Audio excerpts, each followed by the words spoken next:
कोटि समप्रभ निर्विघ्नं कुरु मे देव सर्वकार्येषु सर्वदा नाम संकीर्तनं यस्य सर्वपापप्रणाशनं प्रणामो दुःखशमनस्तन्नमामि हरिं परं यं ब्रह्मा वरुणेन्द्ररुद्रमरुतस्तुन्वन्ति दिव्यैस्तवैर्वेदैः साङ्गपदक्रमोपनिषदैर्गायन्ति यं सामगा ध्यानावस्थिततद्गतेन मनसा पश्यन्ति यं योगिनो यस्यान्तं न विदुःसुरासुरगणा देवाय तस्मै नमः। सर्वमङ्गलमाङ्गल्ये शिवे सर्वार्थसाधिके शरण्ये त्र्यम्बके गौरी नारायणि नमोस्तुते। गुरुर्ब्रह्मा गुरुर्विष्णु गुरुर्देवो महेश्वरः गुरुस्साक्षात् परब्रह्म तस्मै श्रीगुरवे नमः। मूकं करोति वाचालं त्वं लभेते गिरिं यत्कृपातमहं वन्दे परमानन्दमाधवम्। ॐ पूर्णमदः पूर्णमिदं पूर्णात् पूर्णमुदच्यते पूर्णस्य पूर्णमादाय पूर्णमेवावशिष्यते। ॐ शान्ति शान्ति शान्ति। आत्ताच आपण संत कबीरांचा एक अभंग ऐकलात. त्या विषयाच्या अनुषंगाने प्रयत्न करतो विचार करून मांडण्याचा. काम क्रोध आणि लोभ पुढे मधुमत्सरचा विचार त्यांनी मांडलाय. भगवान श्रीकृष्ण असं म्हणतात, त्रिविधम नरकस्येदम ज्ञानम द्वारम नाशनम आत्मा काम क्रोध तथा लोभ तस्मात एकत्रयंते. म्हणजे ही तीन नरकाचे द्वार आहेत, काम क्रोध आणि लोभ, आणि म्हणून त्यांचा त्याग करावा. आणि अडचण तिथेच आहे आपल्याला. यातल्या कोणत्याही गोष्टीचा त्याग दूरच राहील, परंतु त्या सोडून देण्याचा विचार सुद्धा आपण करू शकत नाही. इतके आपण त्याच्याशी निगडीत होत जखडले गेलेले आहोत. आणि त्याच्याबरोबर त्या सगळ्यांवर परिणाम करणारा अहंकार, तो अहंकार इतका मोठा आहे की मी मी मी मी असं तो सगळ्यांना सांगतो. एकीकडे आपण सगळेजण परमेश्वरावर विश्वास ठेवतो, आपल्या गुरूंवर विश्वास ठेवतो, परंतु त्यांना बाजूला ठेवून भक्ती करून पुढे कोणाचं पोट भरतं का असेही प्रश्न विचारतो. आणि म्हणून मग आम्ही प्रवचन कीर्तनाला यायचं असेल तर आम्हाला एवढी बिदागी लागेल अशी मागणी करतो. वर्तमानपत्रात जाहिरात द्यायला पाहिजे, मागे बोर्ड लागला पाहिजे, अशी सगळ्यांची अपेक्षा असते. वैयक्तिक अनुभव कधी कोणी सांगू नये असं म्हणतात, पण काही गोष्टींचा उल्लेख आपल्यासाठी करणं गरजेचं आहे. आत्ताच अभय सरांनी सांगितलं आपल्याला, सकाळी 7 वाजता निघालो, इथे पोचलो, बिदाकीसाठी नाही, परमेश्वराचं यांना त्या निमित्ताने स्मरण करता येत आहे. गुरु महाराजांचं काहीतरी माझ्याजवळ असलेलं आपल्यासमोर ठेवता येत आहे. आणि म्हणून इथपर्यंत देणारा बसलाय वरती. तुम्ही आम्ही जन्माला येण्यापूर्वी आपल्या पोषणाची सोय त्यांनी केलेली आहे. मग आम्ही इतरांपुढे हात का पसरतो? परवा एक मुलाखत लागली होती दूरदर्शनवर. दूरदर्शन हा शब्द उच्चारायचा कसा हा माझ्याकडे प्रश्न आहे. म्हणजे दूरदर्शन आहे ते का दूरदर्शन आहे असा प्रश्न आहे. सध्या तरी सगळीकडे दूरदर्शनच आहे. दूर असलं तरी चालेल, दर्शन कधीतरी होईल. पण अत्यंत दुर्दशा आपल्या समाजाची, आपल्या संस्कृतीची, आपल्या राष्ट्राची, आपल्या देवाधर्माची विटंबना या माध्यमातून चालू आहे. आणि आपण शांतपणे ती बघतो. एखादी मालिका चुकली बघायची तर आपल्याला दुःख होत आहे. त्यांचं दुःख पाहून डोळ्यातलं पाणी येतं ते वेगळं. असं का बरं होत आहे? त्या परवाच्या मुलाखतीत एका महिलेने प्रश्न विचारला, महिला संख्येने जास्त आहेत म्हणून त्यांच्यासमोर हा प्रश्न मुद्दाम ठेवतो. एक महाराज होते, त्यांनी असं म्हटलं की स्त्रियांनी पुरुष नोकरी करत असेल म्हणजे नवरा नोकरी करत असेल तर स्त्रियांनी नोकरी करू नये. आणि त्याचं कारण त्यांच्यावर निसर्गतः असणारी जबाबदारी, मुलांचा सांभाळ करणं आणि त्यांना सुसंस्कारित करणं याकडे त्यांनी लक्ष द्यावं.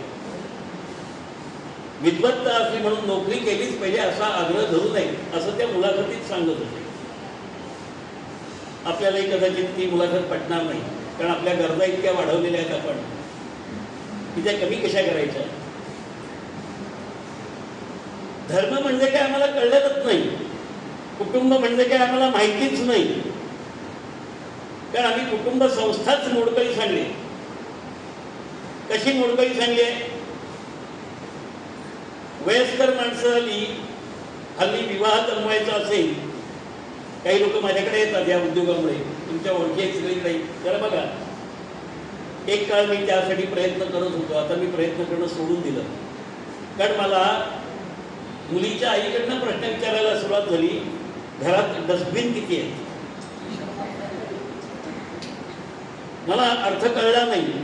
म्हटलं डस्टबिन किती आहेत म्हणजे काय? घरात एखादा डस्टबिन असतो, काही कचरा वगैरे टाकायचा असेल. नाही नाही म्हणे, तसं नाही विचार. मग सासू सासरे दोघेही जिवंत आहेत का? आणि घरात नणंद किंवा भाऊ आहे का? दुसऱ्या एका माणसाने विचारलं, उंदीर आणि घुशी किती आहेत? हे प्रश्न आहे ना आपल्या समाजाचे, हिंदू समाजाचे. याचा अर्थ काय? जिने जन्माला घातलं तीच आम्हाला नकोशी झाली. वृद्धाश्रमामध्ये सुद्धा हीच अवस्था आहे. आमच्या शेजारी म्हटलं 40 किलोमीटरवर एक वृद्धाश्रम आहे, तिथे मी जातो अदनबदन कधीतरी भेटायला.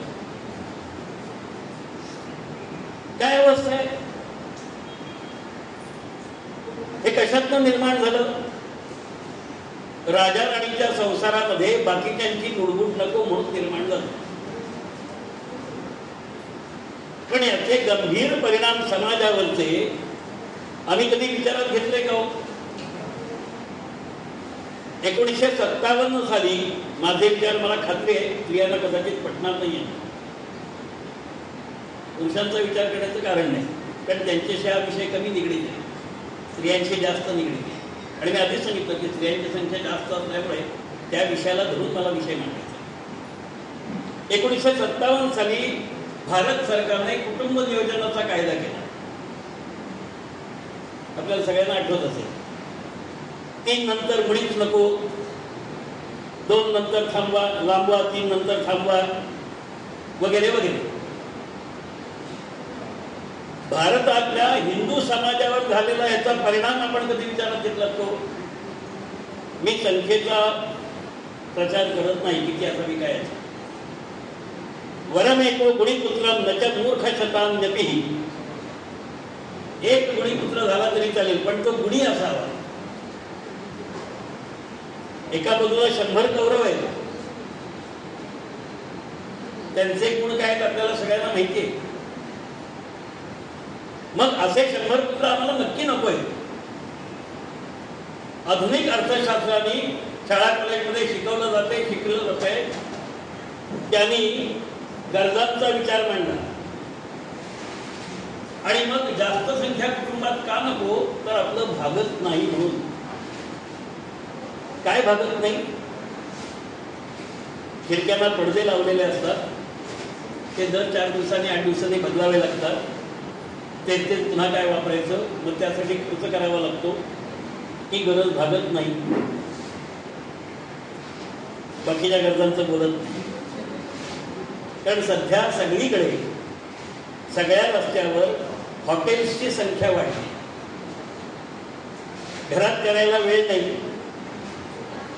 आणि म्हणून दूरदर्शनवरच्या मालिकांमध्ये ज्या जाहिराती लागतात त्या जाहिरातीमध्ये अमुक एक मसाला वापरा म्हणजे अगदी हॉटेलची चव येईल. बरोबर आहे ना?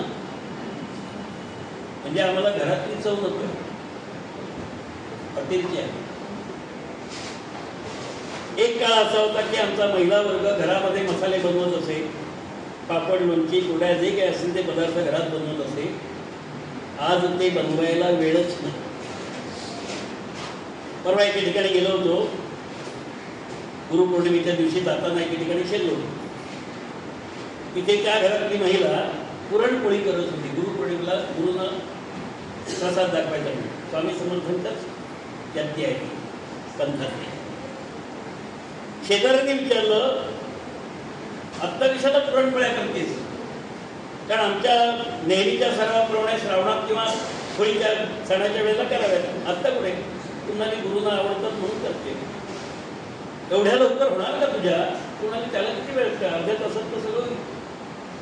नाही, अर्ध्या तासात होत नाही. उलट म्हणाली लवकर होतील. कारण काय, आता मशिनरी निघालेली असल्यामुळे पाठावर म्हणता घेऊन वाटायची गरज नाहीये. झटपट मिक्सर लावला तर होते. आम्ही नाही तसं, आम्ही बाहेरून विकत आणतो आणि त्याचा प्रसाद आमच्या स्वामींना लागतो. योग्य आहे का अयोग्य आहे आपण ठरवा. अन्नात भवती भूतानी पर्जन्यात अन्नसंभवा, यज्ञात भवती पर्जन्यो यज्ञ कर्म समुद्भवा, असं भगवंतांनी म्हटलं. तुमच्या आमच्या मनावर संस्कार करणारा सगळ्यात महत्वाचा घटक कोणता असेल तर जे अन्न आम्ही खातो ते. मग आम्ही काय खातो? कधी विचार केला आम्ही काय खातो? सात्विक आहार खातो, राजस आहार खातो का तामस आहार खातो? याचा कधी विचार केला का आपण? मग जर तामस आहार आम्ही ग्रहण करत असू तर स्वामींची सेवा आमच्या हातून होणार कशी? म्हणजे स्वामींच्या नावाने एकीकडे कार्यक्रम करायचा आणि वडापाव खायचा, बरोबर आहे ना? कारण सहजगत्या उपलब्ध होतो. वडापाव असेल, पावभाजी असेल, मिसळपाव असेल, असले पदार्थ खायचे. हा सात्विक आहार आहे को? ज्या सात्विकतेसाठी आम्ही स्वामींकडे येतो. स्वामी कसं आहे, मगाशी आपण काहीतरी ते वाचत होतात, काहीतरी म्हणजे आपल्याकडे आपलं माझ्यासोबत पुस्तक नव्हतं, पण मध्ये कान तुम्ही काय म्हणताय ते ऐकत होतो. त्याच्यात दोन महत्वाच्या शब्दांचा उल्लेख केलाय. एक अयोनिज आणि दुसरा आत्मसंध. स्वामी हे अयोनिज आहे, आपण सगळेजण योनिज आहोत. 4 प्रकारची सृष्टी निर्मिती झाली: श्वेतज, अंडज, उद्भिज आणि योनिज. क्रम मुद्दाम उलटा सुलटा केला, नाही तर आपण म्हणाल क्रम चुकला. कारण आम्ही सगळे क्रमाने चालणार आहोत. क्रमाने चालतो म्हणजे काय मला माहित नाही, नियमाने चालतो म्हणजे काय मला माहित नाही. कारण कुठलाही नियम पाळायचाच नसतो, हा सगळ्यात मोठा नियम आमचा आहे. सांगायचा मुद्दा महत्वाचा असा आहे की अयोनिज असणारे स्वामी, त्यांची प्रतिमा आमच्या समोर आहे. समोर प्रतिमा आहे, पण ती अंतरंगात आहे का? ही जर प्रतिमा आमच्या अंतरंगात नसेलच, भक्ती करतो तर भक्तीबद्दल कोणाची दुमत नाही. भागवत पुराणामध्ये 9 प्रकारची भक्ती सांगितली. श्रवणम, कीर्तनम, विष्णू स्मरणम, पादसेवनम, अर्चनम, वंदनम, दास्यम, सख्यम, आत्मनिवेदनम. या भक्तीचं लक्षण सांगताना नारदोक्ती सूत्रामध्ये महर्षी नारद म्हणतात, सातु अस्मिन परम प्रेम स्वरूपा अनिर्वचनीयम प्रेम स्वरूपम मुखास्वादनम. आणि दुसरं एक सूत्र त्यांनी सांगितलं, तद विस्मरणे परम व्याकुलता इति. म्हणजे जरा तरी विस्मरण झालं तर आमचा जीव व्याकुळ व्हायला पाहिजे, कासावीस व्हायला पाहिजे. तर कदाचित आम्ही भक्तीच्या प्रांतात शिरलेले असू. नाहीतर बाह्योपचार चांगला आहे, बाह्योपचार खूप चांगला आहे, परंतु अंतरंगात नाही ते जाऊ. का नाही अंतरंगात? त्यांचं स्मरण करत बसलो तर आम्हाला उदरनिर्वाहाची व्यवस्था कोण करणार? हा पहिला प्रश्न आहे.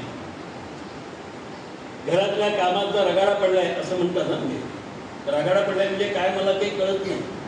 कारण हल्ली बऱ्याच गोष्टी यंत्रानेच चालतात. धुणं यंत्र धुतं, चूल पेटवावीच लागत नाही, गॅसची शेगडी चालू केली की कुकरमध्ये शिजवायला लागतं, बघावं लागत नाही पाणी कमी जास्त झालंय का, पुन्हा घालावं लागणार आहे का, काही नाही. हा, आता सारखं करायचं असेल वरण म्हणा भाजी म्हणा तर कुठेतरी फोडणी टाकावी लागते, नाही तर तेही नाही. बरं गार झालं तर पटकन बटन दाबलं की ओव्हनमध्ये गरम करून मिळतंय, त्यासाठी वेगळं काही करावं लागत नाही.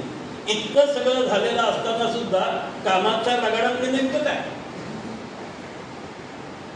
म्हणून त्या काम या शब्दाखाली मी अधोरेखित करतो.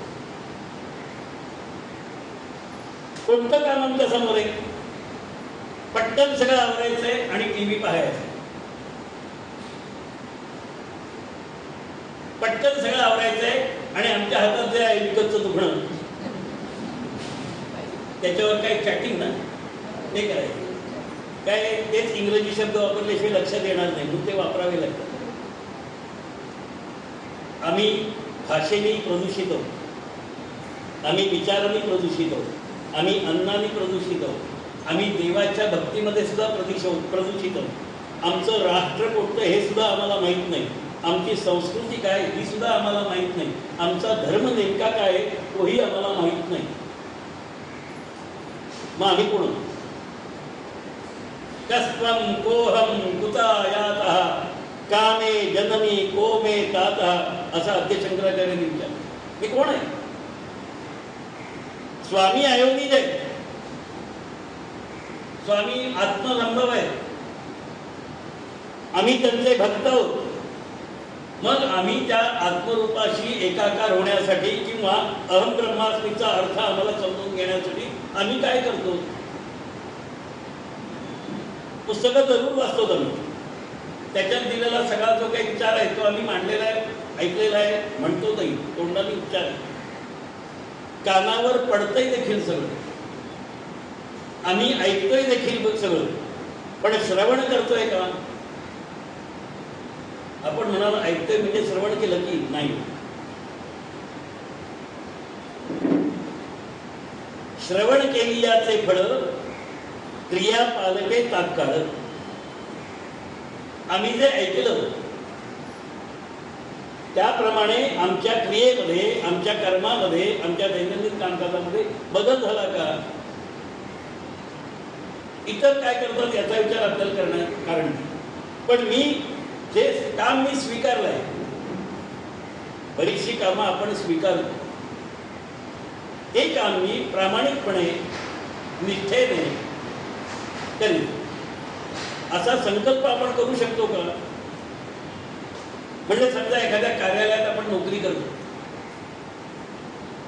मध्ये एक प्रश्न सगळ्यांना असतो की तुम्ही नोकरी कामासाठी पगार मागता का पगारासाठी काम करता? एका प्रश्नात अनेक उत्तर आहेत. मी जर कामाचा मोबदला म्हणून मला कोणी काही देत असेल, मी केलेल्या कामाचा मोबदला म्हणून, तर मी त्याच्यामध्ये संतुष्ट राहील. असंतुष्टता, असुरक्षितता, अस्वस्थता येणारच नाही. पण मी जर पगारासाठी काम करत असेल तर मी काय करेन? सगळ्यात सोपा मार्ग, काम टाळण्याचा प्रयत्न करेन. पगार मात्र पाहिजे, काम टाळण्याचा प्रयत्न करेन. म्हणून कार्यालयामध्ये असा ढीक पाहिजे पाहायला मिळतो. पण काम टाळायचंय मला, तो पगार जास्तीत जास्त मिळावा म्हणून आम्ही संप करतो, बरोबर आहे ना? जिथे संघटित कर्मचारी असतात तिथे संप करायचं आणि वाटेल ते करायचं. शेतकरी संघटित करायचे आणि रस्त्यावर त्यांनी शेतीमाल फेकून द्यायचा. अन्नाला परब्रह्म म्हणत असताना ते अन्न रस्त्यावर फेकून देणं हे योग्य आहे का? कधी कोणी विचार केला का? नाही. आम्ही सगळं फेकून देतो. टोल नाक्यावर अडवलं तर तो टोल नाका आम्ही फोडून टाकतो. आपल्या शहरांमध्ये हे प्रमाण जास्त आहे. रस्ता अडवायचा, टायर जाळायचा, लोकांना त्रास द्यायचा का? आम्हाला सगळं मिळालं पाहिजे. म्हणजे आम्ही फक्त वैयक्तिक स्वार्थीपणाचा विचार करायला लागलो. हा स्वार्थ आमच्या संस्कृतीत कधी नव्हता. अतिथी देवो भव म्हणणारे आम्ही, अतिथी कधी येतच नाही आमच्याकडे. आला तरी दरवाजे बंदच असतात. शहरामध्ये दरवाजे कधीच उघडे नसतात. कोणाकडे जायचं असलं तर आधी फोन करावा लागतो, येऊ का, म्हणजे घरात भेटाल का? कदाचित हो म्हटलं जातं आणि नेमकं आपण पुसायच्या वेळेला दरवाजा बंद करून कुठेतरी बाहेर गेलो जातो. नाही, जरा शेजारीच गेलो होतो, येणारच होतो, पण थोडा उशीर झाला असं म्हटलं जातं. अनुभवात कुठे चुकत असलं तर आपण सांगा. वैयक्तिक अनुभव सगळ्यांचे सारखेच आहेत. हे कशामुळे घडलंय? आपल्या घरामध्ये बाकी सगळ्या गोष्टींना जागा आहे. पुस्तकांना जागा आहे का? आई वडिलांना जागा आहे का? देवाला जागा आहे का? देव असला तर असा टांगलेल्या अवस्थेत असतो. म्हणजे कसं उभारून हात जोडले की झालं. त्याच्यासमोर बसायला वेळच नाहीये. कारण घरामध्ये त्या फ्लॅटमध्ये, फ्लॅटचा अर्थ फ्लॅट, आम्ही सगळे फ्लॅट झालेलो आणि ब्लॉक, आमचे विचार सगळे ब्लॉक केलेले आहेत. बरोबर ना? की चुकत असलं तर सांगा, माझं इंग्रजी कच्चं आहे, त्यामुळे मला काही तिथे अर्थ कळत नाही. आम्ही त्याला फ्लॅट म्हणतो, आम्ही त्याला ब्लॉक म्हणतो आणि त्यामुळे त्या ब्लॉकमध्ये किंवा त्या फ्लॅटमध्ये इतरांना कोणालाही प्रवेश नाही. आपण कोणाकडे आपल्या नातलगांकडे गेलात किंवा आपल्याकडे कोणी नातलग आले, शेजारी पाजारी चौकशी झाली की पटकन काय म्हणतो? पाहुणे आले असंच म्हणतो ना. पण चुकतंय काही म्हणतो. भाऊ बहीण आले तरी पाहुणे आले असंच शब्द वापरतो ना. तर ते पाहुणे आहेत का भाऊ बहीण किंवा नातेवाईक? का बरं आम्ही त्यांना पाहुणं म्हणून वर्ग केलं? का? एक काळ विवाह पत्रिकेवर किंवा कोणत्याही पत्रिकेवर छापलं जाताना पै पाहुण्यांसह यावं असं असायचं. आता ते शब्दच नाहीसे झाले. म्हणजे आमचे आई वडील आमच्यासाठी पाहुणे असतात, आमचे भाऊ बहीण आमच्यासाठी पाहुणे असतात. मुलगा घरी आला दुसरीकडे राहत असलेला तरी तोही आमच्याकडे पाहुणाच असतो. मग मुलाचं नातं काय? आई वडिलांचं नातं काय? भावा बहिणींचं नातं काय? कोणाचंही असतील त्याचे किंवा तिचे. का बरं आम्ही त्यांना पाहुणे म्हणून परके केले? ही आमची संस्कृती आहे का? हा आमचा धर्म आहे का? तिराहीत माणसाला सुद्धा जवळ करणारे, अतिथी देवो भव म्हणून त्याची पूजा करणारे आम्ही संस्कारांमध्ये मधुपर्क नावाचा एक संस्कार आहे, ऐकून कदाचित माहिती असेल. तिथे तो जो कोणी येतो, बटू म्हणून असेल किंवा ब्रह्मचारी म्हणून असेल, त्याची पाद्यपूजा आहे. आणि त्या मधुपर्काच्या वेळेला त्याचे आशीर्वाद घ्यायचे असतात. आमच्या घरी बटू आला तर पाद्यपूजा सोडा हो, मग तो वयाने नाही, आम्ही काही पूजा करतो का हा प्रश्न आमच्या समोर येतो. कशासाठी? पूजा कोणाची करतो आपण? आपल्या कोणी पाया पडायला लागलं की आपण पटकन सांगतो, अहो माझ्या कसले पाया पडतात? बरोबर आहे ना? वयस्कर माणूस पाया पडायला लागला तर नक्की सांगतो. अजून तेवढा संस्कार केला पाया पडण्याचा पण आणि नको म्हणण्याचा पण. आता तो नको म्हणण्याचा संस्कार योग्य आहे का? नकळत आपल्या मनामध्ये भाव जागृत झाला की तो माझ्या पाया पडतोय, कोणी तुमच्या पाया पडत नसतो. पाया पडणारी व्यक्ती आत्मरूपाच्या पाया पडत असते. पण आमच्या मनात आत्मरूप हा भाव जागृतच झाला नाही. ज्या स्वामींचे आम्ही भक्त आहोत ते स्वामी आत्मसंभव आहे. म्हणजे मी आणि ते वेगळे नाहीये. नव्हे, भारत असं सांगते, अन्य कोणतीही संस्कृती, कोणताही धर्म ज्याला आपण म्हणतो तो सांगत नाही. भारतीय संस्कृती सांगते अहम ब्रह्मास्मी, म्हणजे मी ब्रह्म आहे. होय का? वेदांनी विधान केलं, ऋग्वेदांनी तदैक्षण एको मनुष्या प्रजायतो. तेव्हा त्याला आत्मरूपाला, त्याला नाव परमात्मा म्हणा, परमेश्वर म्हणा, नाव कोणता हा महत्वाचा विषय नाही. पण त्या चैतन्याला प्रेरणा झाली, अहमचं स्फुरण झालं त्याच्यामध्ये की मी एकटा आहे, मी अनेक व्हावं. आणि मग सगळे आपण निर्माण झाले.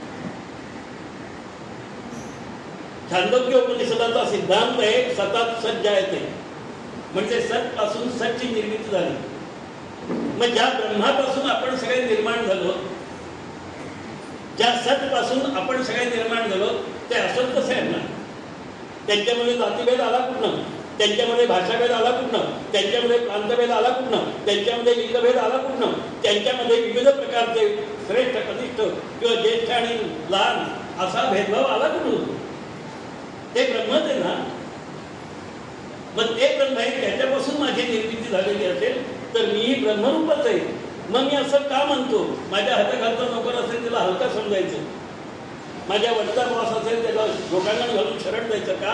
तर त्यांनी मला कार्यालयात त्रास देऊ नये म्हणून. हा काय प्रकार आहे? जर सगळे एका पातळीवर हो तर ही अवस्था का? कारण आम्ही कोण आहोत हे आम्ही विसरलो. आम्ही त्या ब्रह्माचे घटक आहोत. एक उदाहरण आपल्याला सांगतो, सगळीकडे मी नेहमी सांगतो, कदाचित त्या उदाहरणाचा पुनरुच्चार काही जणांना वाटेलही. आरशासमोर आपण उभे आहोत, कोणाचं प्रतिबिंब दिसतंय आरशात? आपलंच ना. खरंच आपलं प्रतिबिंब आहे का होते? कधी विचार केला? आपण म्हणाल म्हणजे काय, मी जर आरशासमोर उभा असलो किंवा असले तर माझंच प्रतिबिंब आरशात दिसणार. आपलं प्रतिबिंब कसं असलं पाहिजे? आपल्यासारखंच असलं पाहिजे का काही वेगळं असलं पाहिजे? मग आरशासमोर उभ्या राहिलेला माझा उजवा हात मी वरती केला की आरशातलं प्रतिबिंब कोणता हात वरती करतो? माझ्या उजव्या गालाला मी हात लावला तर आरशातलं प्रतिबिंब कोणत्या गालाला हात लावतो? लक्षात घ्या. मग ते माझं प्रतिबिंब आहे का? जर माझा उजवा हात माझ्या उजव्या गालाला लागलाय तर त्या आरशातल्या प्रतिबिंबाने मला डाव्या हाताने डावा गालाला हात का दाखवला? म्हणजे ते प्रतिबिंब सुद्धा निश्चितपणे माझे असं मला म्हणता येत नाही. म्हणताना म्हणतो. आता ते प्रतिबिंब बाजूला केलं म्हणजे आरसा बाजूला केला तर आपण नाहीसे झाले का? आरसा बदलला ना फक्त. आपण आहोत तिथेच आहोत ना. मग जन्ममरणाचा अर्थ काय? आरशात जन्माला आलं माझं प्रतिबिंब, आरसा बाजूला केल्याबरोबर प्रतिबिंब गेलं का मी गेलो? पण आम्ही म्हटलं तो गेला, हा आला. आरसा आला की आला, आरसा गेला की गेला. का बरं असं? माया पवन घनदाट. ही जी माया आहे ना आमच्या आत्मरूपाच्या समोर असणारी, त्या मायेच्यामुळे, त्या मायोद्भव जगतामध्ये आम्ही जन्माला आल्यामुळे आम्हाला जन्म मृत्यूचं असं काहीतरी आहे असं वाटतं. भगवंत म्हणतात जातस्ते ध्रुव मृत्यू ध्रुवम जन्म मृत्यूचे जग तस्माद परिहार्य येथे नरकवून शेवटी तुम्हाला. अरे अपर्याय नाही, जन्म मरण अपर्याय आहे. त्यामुळे त्याचा विचार करू नकोस. आणखी एक धक्का आपल्याला देतो वैचारिक. मला सांगा, आत्ता आपण ज्या अवस्थेत होतो हे शरीर आपलं पहिलं होतं तेच आहे का? विचार करा. विषय नीट समजून घ्या. हा बा, मी आत्ता आपल्या समोर उभा आहे, हे माझं शरीर, हे मी जन्माला आलो तेव्हा तसंच होतं का? हो, नव्हतं. म्हणजे सतत माझा मृत्यू पण होतोय आणि जन्म पण होतोय. त्या जन्म मृत्यूतला जो काही क्षण आहे तो मला कळलेला नाहीये. अहो, वाढलो म्हणजे काय झालं? कातडी अशी ताणून वाढवता येते का? तशी येत असेल तर मी वाढलो म्हणजे कातडी ताणली गेली आणि मी मोठा झालो. एक हातभर होतो तो 5 फुटाचा झालो. शक्य आहे. मग हा जन्म मृत्यूचा जो काही विषय आहे तो आम्हाला कळलाय का? सतत मरण आहे, सतत. मग ते जे सतत आहे त्याची चिंता करायची कशाला? जे येणारच नाहीये त्याचा विचार जरूर करावा. पण आम्हाला क्षणाक्षणाला आता प्रत्येक गोष्टीला पुरावा लागतो नाही का? याला पुरावा पाहिजे की मी सतत मरतोय. याला एक पुरावा दिला आपल्याला की मी हातभर होतो जन्माला आलेला, कदाचित आणखीन लहान असेल. आता त्या माझ्या कातडीचा विचार केला तर त्याच्यापेक्षा ही कातडी वाढली. वाढ म्हणजे काय हो?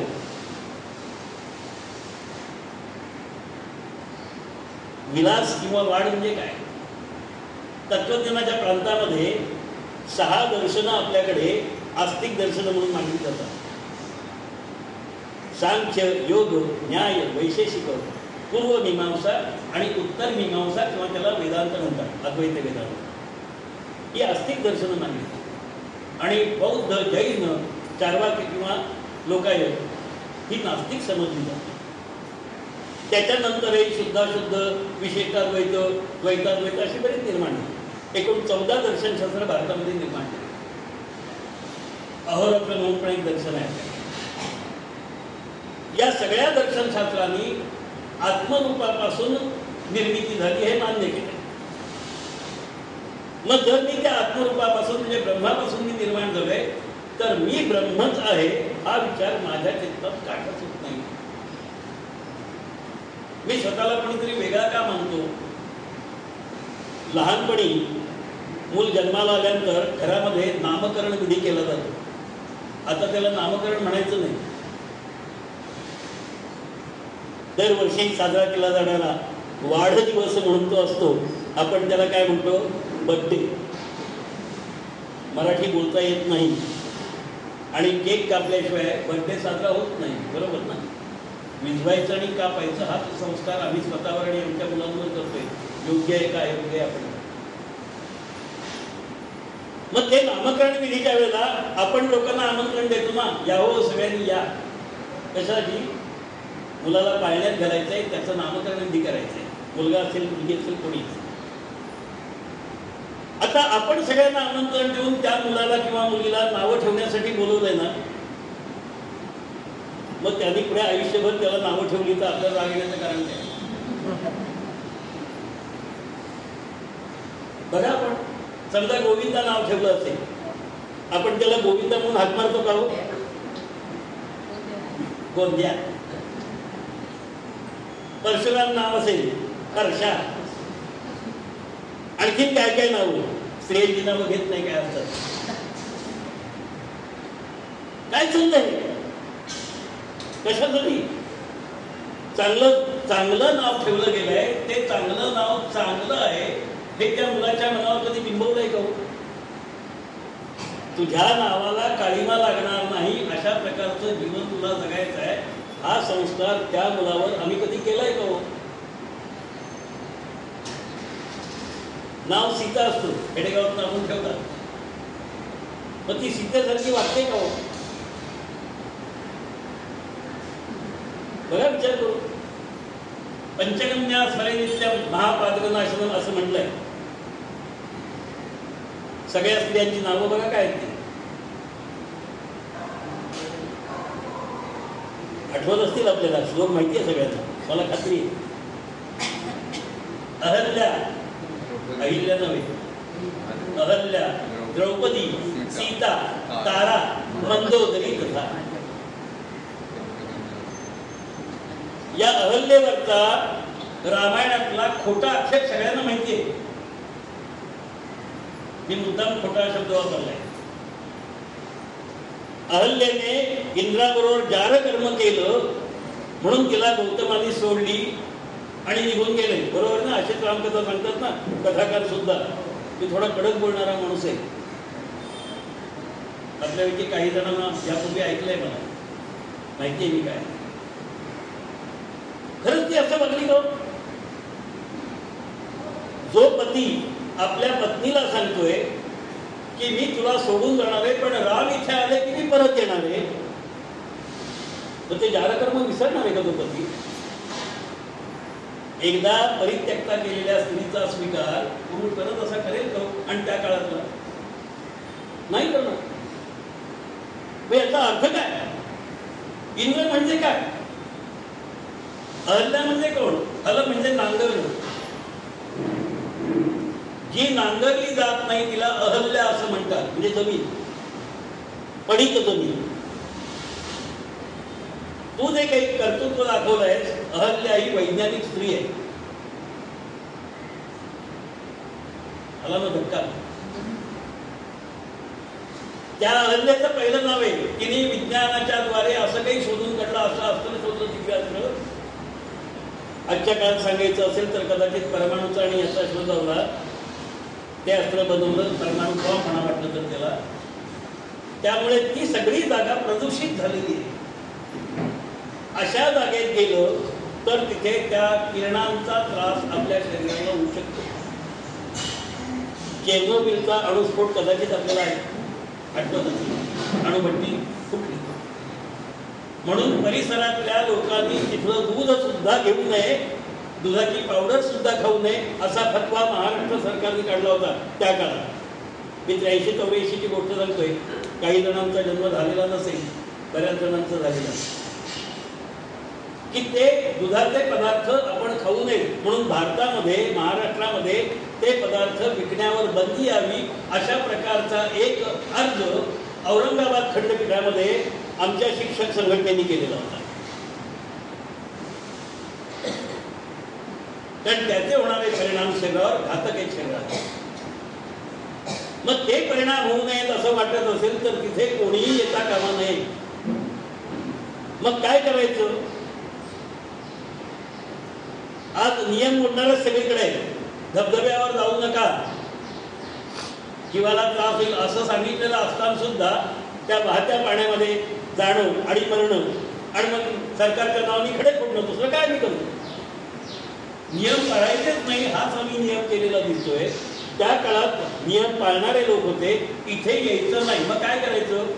म्हणून हा जो आश्रम आहे, या आश्रमातल्या या स्त्रीने जार कर्म केलंय. जार याचा अर्थ वेगळा आहे. पंडित सातवळेकरांचं पुस्तक आपण काढून म्हणजे आपल्याला मिळेल त्याचा अर्थ, जार कर्माचा अर्थ काय. म्हणून आपण तिथे येऊ नका, नाही तर आपल्या शरीराला त्रास होईल. किती काळ येऊ नका? तर जोपर्यंत राम इथे येणार नाही. कालमर्यादा सांगितली काय? 1 वर्ष 2 वर्ष आपल्या लक्षात राहतं का? कार्यक्रम सुद्धा किती वाजता हे लक्षात राहत नाही. मग आपण केव्हाही येतो, कार्यक्रमात बसतो कुठल्याही. मग हे सुद्धा आमच्या लक्षात राहत नाही. तर त्या काळातल्या लोकांना जिथे साधनच नाहीत त्यांना जर बंधनात ठेवायचं असेल तर काय करायचं? इथे येऊ नका. कारण इथे जे निर्माण झाले ते त्रासदायक आहे. म्हणून ती जमीन नापीक झाली. काय शाप दिला अहल्येला आपल्याला माहितीये का? समर्थ रामदास स्वामींचा एक श्लोक आहे या संदर्भातला, मानस श्लोकातला. अहिल्या शब्द कसा आला मला माहित नाही. अहल्या शिळा राघवे मुक्त केली, पदी लागता दिव्य होऊन गेली. पदी लागण मराठी शब्द. पदी या शब्दाचा व्याकरणाचा अर्थ काय? पदी लागणे म्हणजे काय? पायाला लागणं ना. कोणाच्या? रामाच्या पायाजवळ ती वाकली का राम तिच्या शरीराला पाय लावून बाजू झाले? ज्या रामाना मर्यादा पुरुषोत्तम आपण मानतो ते राम शिळा असली म्हणून काय झालं की शिळावती कधी नंतर पाहू, त्या मातेला पायाने स्पर्श करतील का? शक्य आहे का? मग कधी लागली म्हणजे काय? रामायण नीट वाचलं तर त्याचं उत्तर तिथे मिळेल. ती त्यांच्या पाया पडली की तुम्ही आलात, आता मी या संकटातून मुक्त झाले. आणि ते झाल्याबरोबर म्हणजे तिने त्यांचं स्वागत केल्याबरोबर गौतम ऋषी तिथे आले बोलवल्यासारखे. आता त्यावेळेला मोबाईल वगैरे होते की नाही मला माहीत नाही, आणि असं काही स्वतःची विमानं वगैरे होती की नाही मला माहित नाही, पण क्षणार्धात तिथे आले. त्यांनी स्वागत केलं रामरायाचं. विश्वामित्रांनी जाणीवपूर्वक रामरायाला सांगितलं तू इथे जा, आणि मग राम लक्ष्मणांना घेऊन तिथे गेले. हा प्रसंग घडवण्यासाठी का आता लोकांनी इथे यायला हरकत नाही, गौतम ऋषींचा आश्रम पूर्वीसारखा पुन्हा व्यवस्थित व्हायला पाहिजे म्हणून. किती विपरीत स्वरूपात आमच्या समोर कथा येते. तिच्या मुलाने मिथिलेमध्ये हे सगळे गेलेले असताना तिथे पहिला प्रश्न रामरायाला विचारलाय, विश्वामित्रांना विचारलाय, माझ्या मातेने आपलं स्वागत व्यवस्थित केलं ना? रामायणाचा आधार आहे वाल्मिकी रामायणाचा. अन्य रामायणाबद्दल मी सांगत नाही, कारण 40 प्रकारची रामायण आहे आणि त्या 40 प्रकारच्या रामायणामध्ये रामाबद्दल वाटेल ते लिहिलेलं आहे. त्यातली काही आपल्याला नावं सांगायला हरकत नाही. वाल्मिकी रामायण आपल्याला माहिती आहे, वसिष्ठ रामायण ज्याला योग वासिष्ठ म्हणतात तेही आपल्याला कदाचित माहिती असेल, रामचरित मानस तुळशीदासांचं तेही आपल्याला माहिती असेल, कंब रामायण आपल्याला माहिती असेल, अध्यात्म रामायण आपल्याला माहिती असेल, पण अद्भुत रामायण आपल्याला कदाचित माहिती नसेल. जैन रामायण आहे, बौद्ध रामायण आहे, अशी विविध प्रकारची रामायण आहे. या रामायणांच्या रामायणाचा विचार करून जर आम्ही काही मांडायला लागलो तर मुळापासून आम्ही कितीतरी दूर गेलेले असतो. मग त्या रामायणामध्ये अहल्येचा पुत्र तिला विचारतोय त्या रामायणाला आणि विश्वामित्रांना की माझ्या मातेने आपलं स्वागत केलं ना. म्हणजे ती शिळा झाली होती. म्हणजे काय झालं होतं, रात्रीचा पदार्थ सकाळी खाल्ला की तो शिळा होतो. म्हणजे दगड होतो का हो, काय होतो. मग शिळा म्हणजे काय, शिळा म्हणजे दगड. कुठून आला हा अर्थ. कोणत्याही शब्दाला कोणताही पर्यायी शब्द अस्तित्वात नाही. आपण म्हणाल काय खापड होत आहे, डिग्री जास्त म्हणजे झालं म्हणजे काय वाटेल ते बोलावं काय. मला सांगा, चिखलात कमळ उगवतो, बरोबर आहे. त्या कमळाला पंकज असं म्हणतात. चिखलात आणखी काही राहतात ना लोक म्हणजे प्राणी वगैरे, बेडूक असेल, आणखी काही असेल. मग पंकज म्हणजे कमळ म्हणायचं का बेडूक म्हणायचं.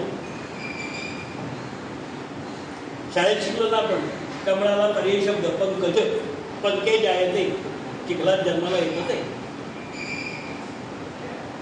माऊली ज्ञानेश्वरांच्या ज्ञानेश्वरीमध्ये एक ओवी आहे, अतिशय सुंदर आहे. याचं उदाहरण त्यांनी दिलंय. कमल कंद आणि दरदुरी नांदण एकची घरी, परी परागू सैनिके भ्रमरी येना चिखलची उरी. कमलकंद म्हणजे कमळाचा देठ. कमळ चिखलात उगवत नाही, कमळाचं देठ उगवतं आणि मग वरती कमळ येतं. आम्ही काय अर्थ केला, कमळ चिखलात उगवतो, कमळाचा देठ उगवतो आणि मग त्याला फुल येतं ना. ते तो फुल चिखलात आहे का हो. मग तो पंकज हा दिलेला पर्याय शब्द बरोबर आहे का. आपण विचार करा.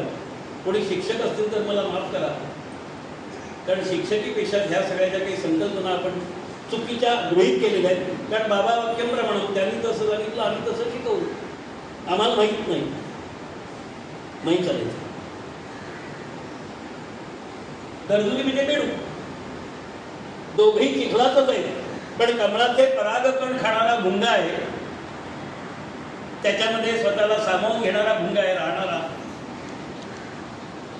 संस्कृत सुभाषितकारांनी एक वर्णन केलं फार छान.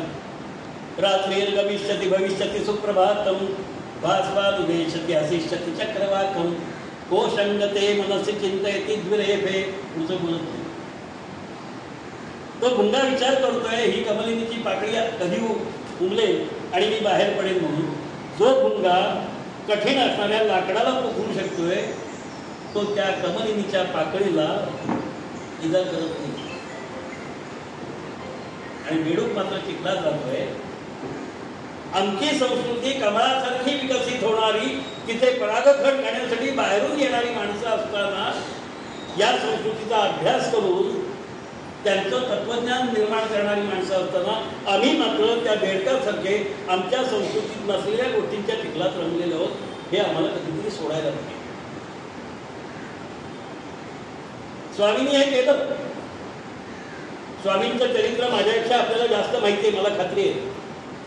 पण स्वामींनी एक महत्वाचं वाक्य सगळ्यांना सांगितलंय, भिवू नकोस, मी तुझ्या पाठीशी आहे. आम्ही काय करतो व्यवहारामध्ये, घरामध्ये झुरळ आलं घाबरतो, दरवाजा कोणी ठोकला की घाबरतो, कोण असेल काय असेल. पाऊस जास्त आला घाबरतो, पाऊस अजिबात आला नाही तरी घाबरतो, रस्त्यावर ट्रॅफिक लागला घाबरतो, कसं होणार काय होणार, किती घाबरतो. आम्ही जायचंय एकदाच ना प्रत्येकाला. मग जर एकदाच जायचंय असं नक्की माहिती आहे, बरं कुठे जायचंय कधी जायचंय आपण ठरवू शकतो का. मग जे आपल्या हातातच नाही त्याचं चिंतन करायचं कशाला. चिंतन त्यांचं करावं हे आपली चिंता वाटते. अनन्यश्चिंतयन्तो मां ये जना पर्युपासते तेषां नित्याभियुक्तानां योगक्षेमं वहाम्यहम्.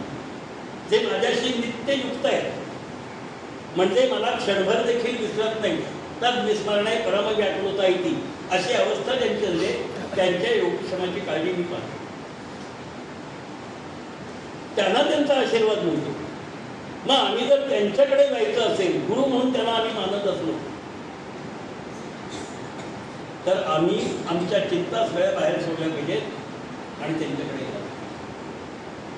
पण आम्ही कसे आहोत, खूप चांगले होते, खूप विद्वान होते. मंदिरात जाताना चप्पल बाहेर काढून जातो, बरोबर ना? पण मी असेही ग्रस्त पाहिले, पिशवीत ठेवायचे चपला. आणि एक विनोदी किस्सा आठवला तो सांगतो. 3 माणसं बोलत होती आपल्यामध्ये. एक जण म्हणाला, या वर्षी माझी चप्पल अतिशय चांगली टिकली हो. त्याने विचारलं कसं काय? ते म्हणाला, मी आवश्यक असेल तेव्हाच घालतो, एरवी वापरत नाही, हे शक्यतो टाळतो मी, त्यामुळे झिजत नाही. म्हणजे झीज होते हे त्याला मान्य आहे, वापर केल्याने झीज होते, बरोबर आहे ना? चुकत असत होता. त्यामुळे माझी चप्पल 1 वर्षभर टिकली. दुसरा म्हणाला, माझी 3 वर्ष टिकली. का?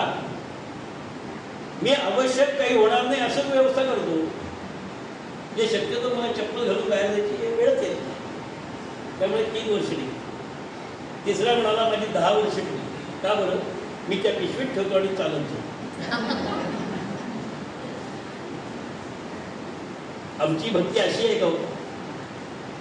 उपाधी बाहेर सोडून आलो, मंदिरात आलो, देवाचं दर्शन घेतलं आणि बाहेर गेल्यानंतर पुन्हा त्या उपाधी अंगावर चढवल्या.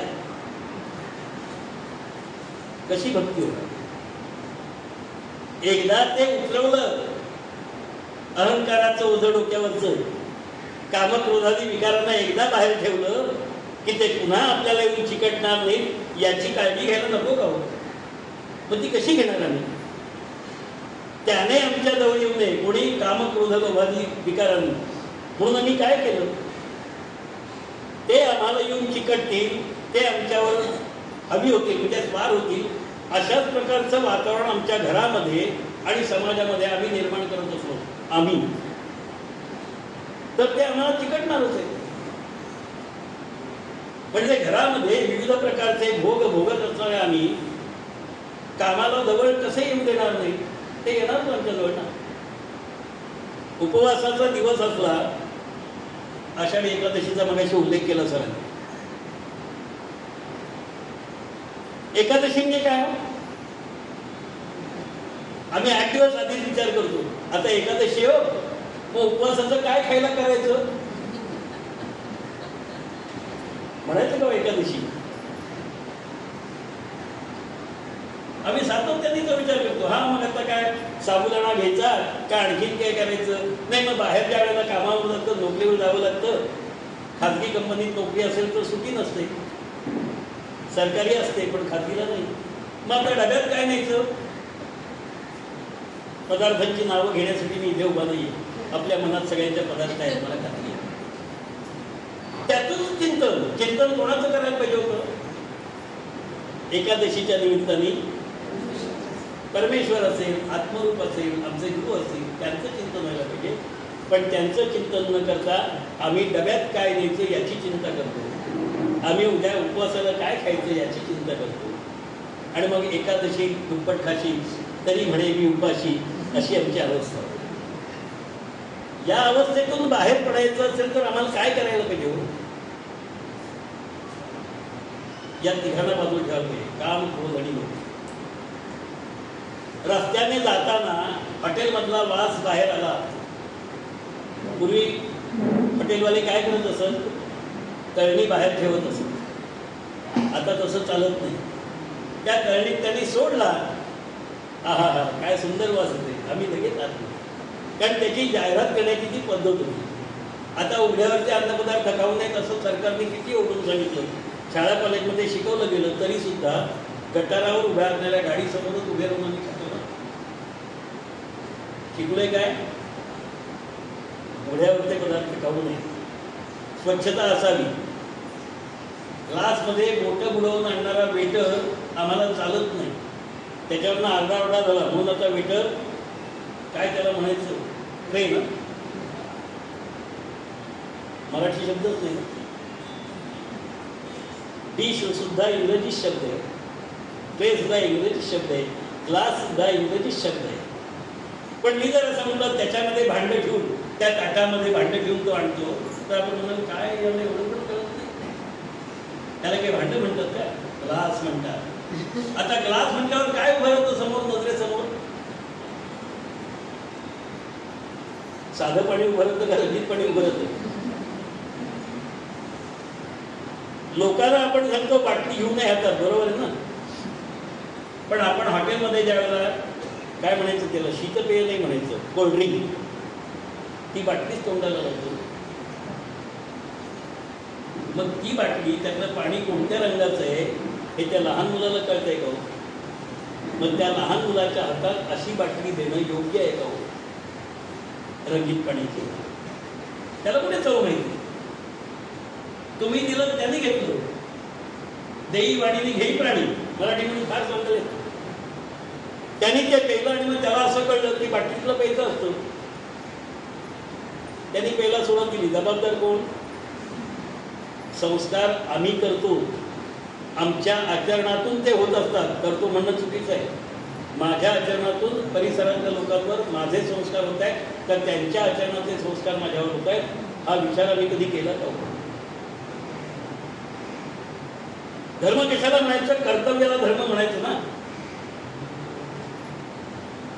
एकीकडे तोंडाने म्हणायचं धर्माच्या करिता आमास जगती रामा निधाडियले, ऐसे दाण निराम भक्ती करिता ऐश्वर्य हे लाभले. आता धर्म सख्या तुझ्या गुणत्या नम्रत्वतेने असे, इच्छा हो जशी मानसी करीत असे, हा देह तुझा असे, असं म्हणायचं. तो प्रत्यक्षात मात्र काय करायचं? कर्तव्य कर्म पुढे आलं की त्याला सांगायचं खेटे बांधलं. एक उदाहरण सांगू, एका मोठ्या कवयित्रीच्या कवितेचं आहे.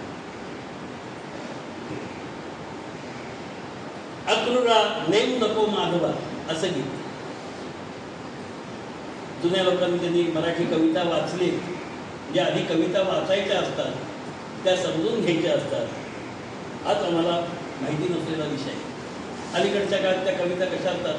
क लाट र लावी, त्यांना म्हणे काव्य करणारी, असं त्याचं म्हणतात. अक्रूरा नेऊ नको माधवा अशी कविता. अक्रूर आला होता यशोदा मैयाकडे, म्हणजे नंदराजाकडे, गोकुळामध्ये कृष्णाला आणि बलरामाला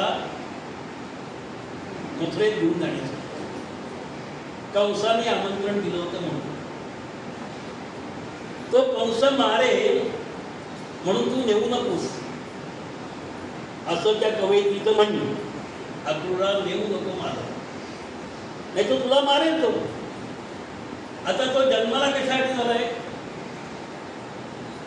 कीर्तनकार म्हणतात ना, गर्भईचा जो अष्टम तो काळ तुझा निश्चय जाण, मूर्खा सावध हो रे, कंसा हरणार की तुझे प्राण.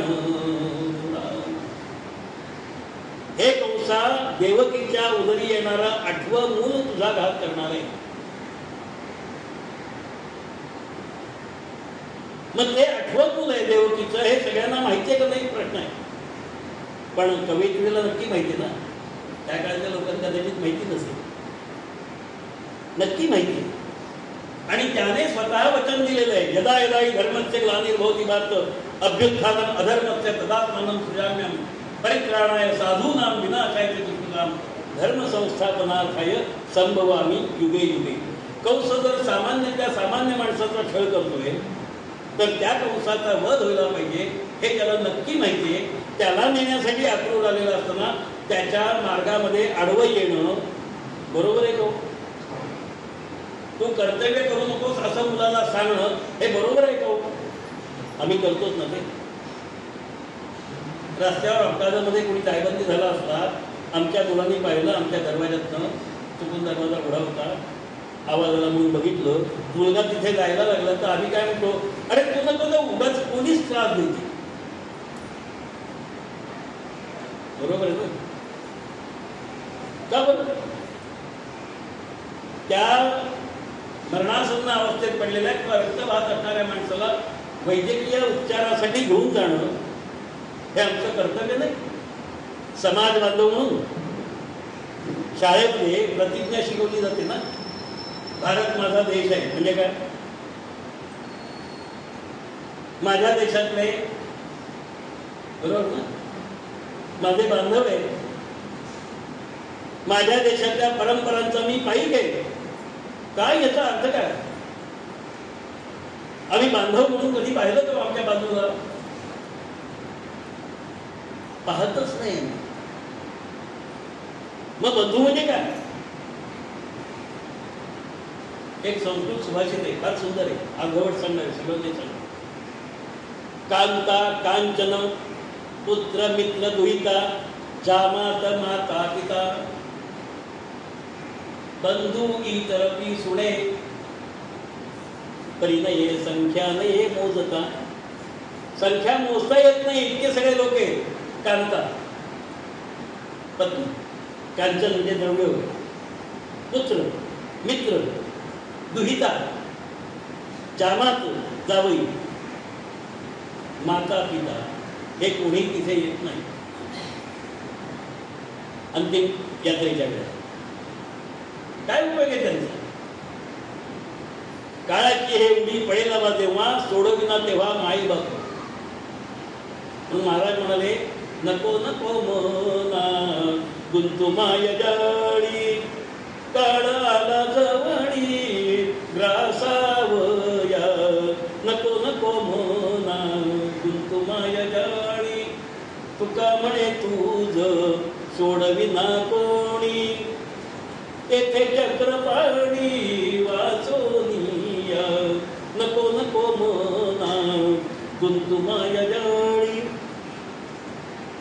त्या ठिकाणी गेल्यानंतर शेवटच्या क्षणाला सोडवणारं दुसरं कोणीही नाही, म्हणून या मायाजालात गुंतू नकोस. पण आम्ही या मायाजालात इतके गुंतलेले आहोत की आमचं कर्तव्य कर्म काय ते आम्ही विसरलो. आणि मग कृष्णासारख्या ज्याला आपण देव मानलाय, लहानपणापासून ज्याने अनेक उपक्रम केले, पायाच्या अंगठ्याने शक्रासुराचा वध केला, पुतना वंशीचा वध केला, नवे देते असुर आले, बकासूर असेल, आघासूर असेल, केशी दैत्य असेल, या सगळ्यांना मारणाऱ्या श्रीकृष्णाला कंसाचं भय घालून तू नेऊ नको साखरूला असं सांगणं हे योग्य आहे का? आणि ती कविता आमच्या शालेय उपक्रमात वापरणं, अभ्यासक्रमात वापरणं हे योग्य आहे का? प्रश्न आहे. अभ्यासक्रमात काय असावं विद्वान लोक ठरवतात काय असावं, आणि मग त्याच्यावर गदारोळ, हे कशाला हे कशाला ते कशाला. वयाच्या 8व्या वर्षी छत्रपती शिवाजी महाराजांनी बादशाहाला भेटायला चालले होते वडिलांबरोबर. वाटेत एक कसाई गाईला मारताना दिसला, त्याला सांगितलं तिला मारू नकोस म्हणून. त्यांनी दुर्लक्ष केलं, हे लहानपूरमध्ये काय वाटणं करणार आहे म्हणून त्यांनी पुन्हा गाईवर आसूड ओढण्याचा प्रयत्न करतात शिवाजी महाराजांनी खास तलवार उपटली आणि तिथे हात तोडले. विचार नाही केला, मी राजदरबारात जायला निघालो, राजा रस्त्यावर आहे, आजूबाजूचे लोक सगळे वेगळ्या पंथाचे आहेत, वेगळा विचार करणार आहेत, ते मला सहज कापून करतील असा विचार नाही केला का? घेऊ नकोस. आम्ही करतो का असं? त्यांचे शिष्य होत ना आम्ही, त्यांचे अनुयायी होत ना, अनुनय करतोच आम्ही. मला दे मला दे मला दे. बरोबर ना? या सगळ्या प्रार्थना ज्या आपण म्हटल्या, गुणवंता म्हणजे भगवंता, त्या सगळ्या प्रार्थनांमध्ये मागणं काय? आम्हाला चिंतामुक्त कर. चिंतामुक्त कोणतं कर? चिंता कोणती नाहीशी करायची आहे? आमच्या दैनंदिन जीवनात येणाऱ्या सगळ्या अडीअडचणी सोडव. म्हणजे कामना पूर्ण कर, क्रोधाला किती स्थान मिळू दे, आणि लोभ तर आहेत तो. लोभ सांगा की काय? काम क्रोध आणि लोभ आम्हाला त्यांनी मिटवावे किंवा त्यांनी आम्हाला त्या गोष्टी पुरवाव्यात. म्हणून जर आम्ही सद्गुरूंची प्रार्थना केली तर सद्गुरू ती मान्य करतील गो कधी? मग आमची प्रार्थना काय असली पाहिजे? नाथ महाराजांचा सुंदर अभंग आहे, गुरु आत्मा परेशु ऐसा दयाचा दृढ विश्वास. गुरु आत्मा परेशु, त्याला आत्मरूप मानलंय. गुरु ब्रह्मा गुरु विष्णू गुरु देवो महेश्वरा, त्रिदेवांचं एकत्रीकरण म्हणजे तो आहे. मग त्या गुरुकडे मागणं काय मागायचं? या देहाला कोणत्याही प्रकारचा त्रास होता का म्हणे असं मागणं मागायचंय का?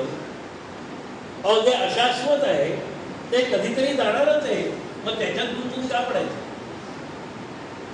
पण आम्ही किती चांगलं माहितीये, जुने कपडे सुद्धा पटकन बाहेर टाकून दिले जात नाही. असू देत का, लादी पुसायला होती, का बरं ठेवलं घरात? अडगळ त्यांची वाटत नाही, माणसाची अडगळ वाटते आम्हाला. पण या जुन्या गोष्टींची अडगळ वाटते का? नाही, हे माझ्या वडिलांनी दिलाय, माझ्या आईने दिलाय, आजोबांनी दिलाय, काय काय मागणं आहे, परंपरेने चालत आलंय.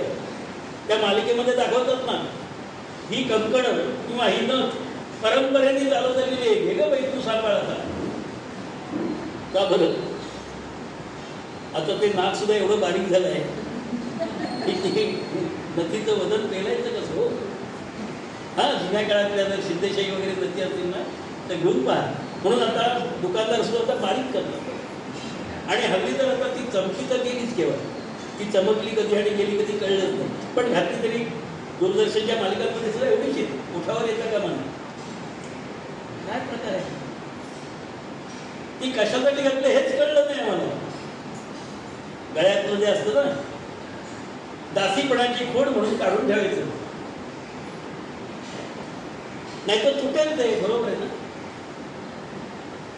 आंघोळीच्या वेळेला गळ्यात असलं तर तुटेल ना.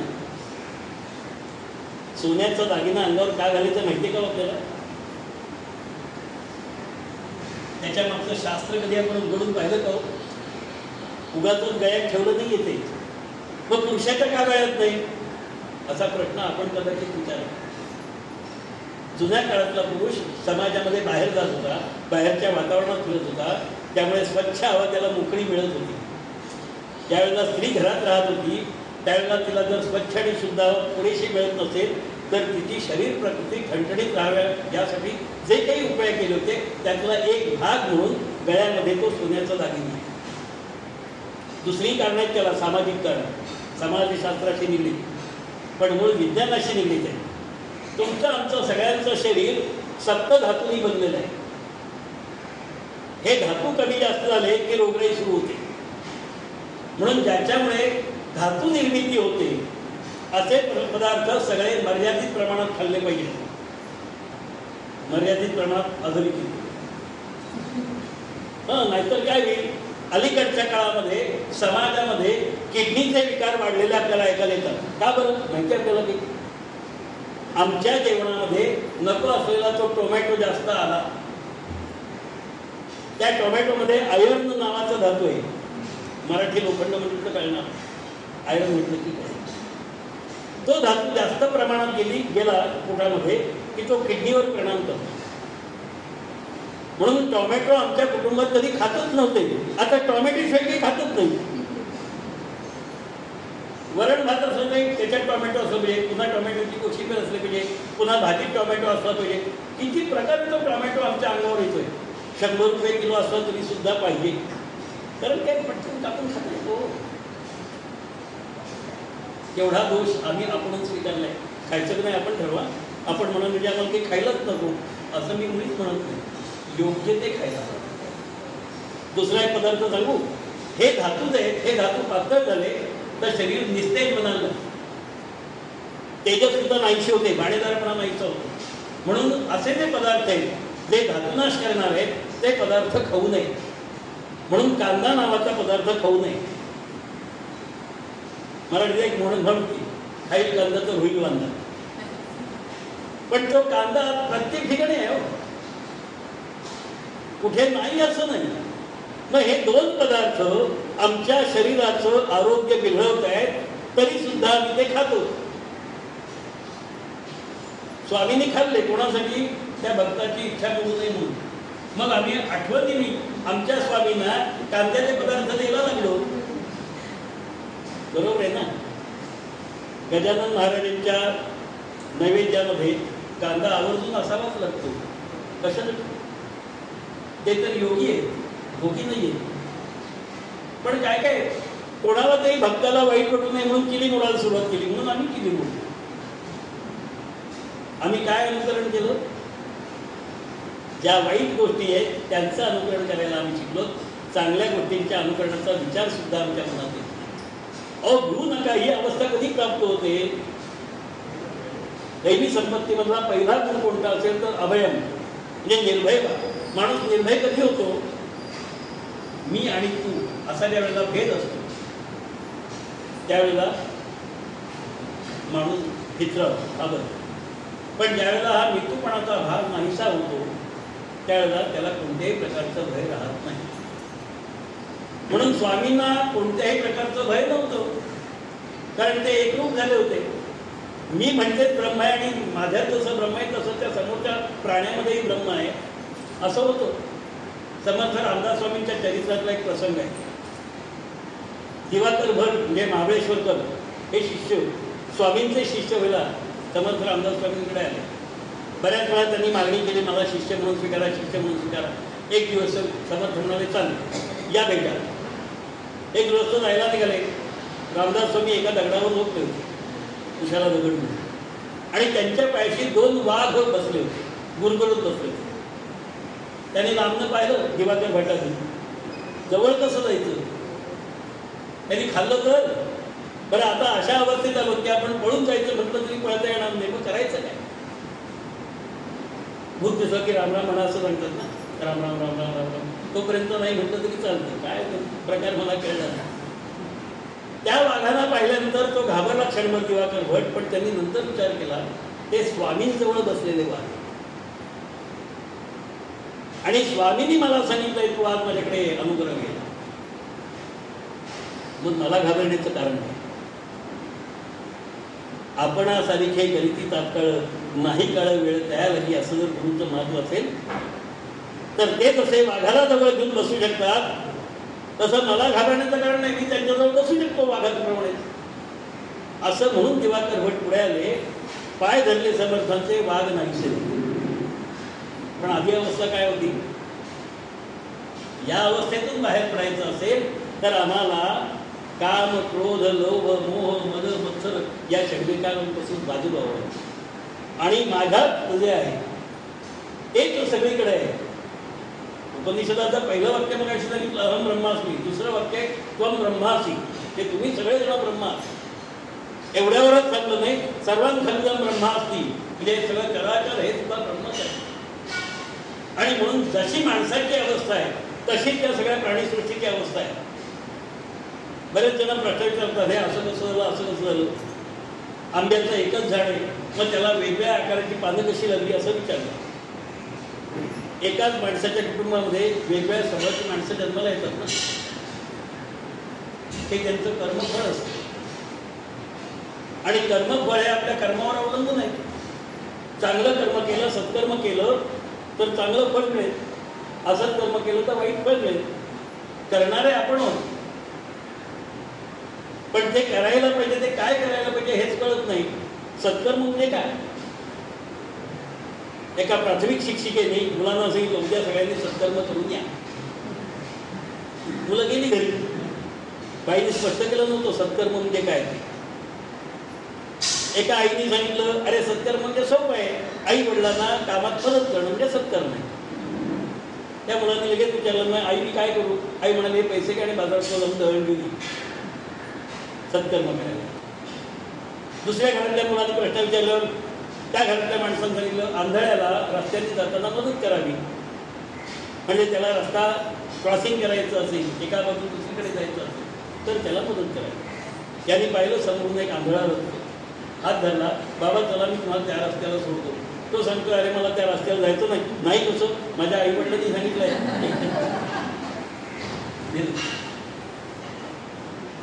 असं प्रत्येकाने काहीतरी कर्म केलं ज्याला आपण सत्कर्म म्हणतो. तसंच दुसऱ्या दिवशी वर्गात आल्यानंतर शिक्षिकेने विचारलं सत्कर्म केलं का सगळ्यांनी. सगळ्या मुलांनी सांगितलं हो, हातवर. लहान मुलं असतात त्यांना काही फारसं कळत नसतं असं आपण म्हणतो, त्यांना काही कळत नाही. त्यांनाच कळत असतं, आपल्याला काही कळत नाही, आपल्याला कळत नाही. ही सगळ्यात मोठी अडचण आहे. बाईने विचारलं काय सत्कर्म केलं. तर प्रत्येकाने सांगितलं मी माझ्या आईला दळणाच्या सामान आणून दिलं, कोणी सांगितलं मी बाबांचे पाय केपले, कोणी सांगितलं आंधळ्याला या बाजून त्या बाजून नेला, दुसऱ्या म्हणाला मी त्या बाजून परत या बाजूला आणून सोडला वगैरे होते. एक मुलगा मात्र गप्प होता, हाताची घडी तोंडावर होती. अरे तू का असा बसलाय, तू काही सत्कर्म केलं नाहीस का. तो म्हणाला मॅडम हा शब्द वापरायचा का, वापरू का. अर्थ बघितलेला पण डिक्शनरीमध्ये मॅडम या शब्दाचा. आपण कोणालाही मॅडम म्हणतो नाही का. योग्य काय योग्य आपण ठरवा, डिक्शनरी मिनिंग पहा त्याचं काय. म्हणजे मला खात्री आहे आपण पुन्हा मॅडम हा शब्द वापरणार, बाई म्हणाल, ताई म्हणाल, माई म्हणाल, अक्का म्हणाल, काही म्हणाल, पण मॅडम हा शब्द विचारणार. हा आमच्या संस्कृतीचा शब्द नाही. जसा कॉन्व्हेंट हा शब्दाचा अर्थ माहिती आहे का आपल्याला?